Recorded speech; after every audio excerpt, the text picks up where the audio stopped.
नेक नौजवान था, दिन को रोजा रखता, रात को नमाज पढ़ता, पर अल्लाह से डरता फिर भी बहुत ही ज्यादा था, बड़ा ही डरता था। मौत का वक्त आया तो माँ ही थी बस उसकी, तो माँ से कहने लगा, अम्मा तो मेरी माँ है, मेरे साथ 3 वादे तो कर।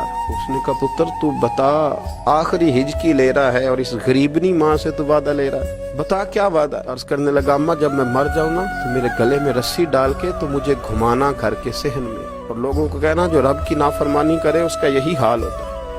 ये ऐलान करना जो अल्लाह के नाफरमान हो उनका यही अशर किया जाना चाहिए। और अम्मा फिर दूसरा वादा कर, बिना रात को जनाजा उठाया जाए, मैं नहीं चाहता कि किसी के मुंह से ये लफ्ज निकल जाए कि वो देखो अल्लाह का नाफरमान जा रहा है, रात को मेरा जनाजा उठाना। और अम्मा तीसरा मेरे साथ वादा कर कि लोग मुझे दफन करके आ जाएंगे तो तू मेरी कब्र पे चली जाएगी। अमल मेरे पास कोई नहीं, पर मुझे लगता है माँ के कदमों की बरकत से अर्श का मालिक भी रहम फरमाएगा। अम्मा तू वादा कर। बाबा साहब रहमतुल्लाह अलैह फरमाने लगे कि माँ, बूढ़ी माँ ने वादा कर लिया। कहा बेटे ठीक है, अगर तेरी यही जिद है तो मैं तैयार हूँ। फिर उसने कलमा शहादत पढ़ा, उस नौजवान की रूह परवाज कर गई।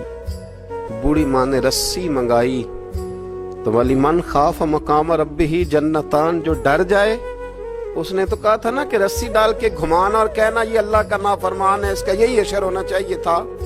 लेकिन जब माँ गले में रस्सी डालने लगी तो घर के हर हर कोने से आवाज आने लगी, खबरदार ये रब का दोस्त है, अल्लाह के दोस्तों के साथ इस तरह का मामला न किया जाए, इसे छोड़ दिया जाए।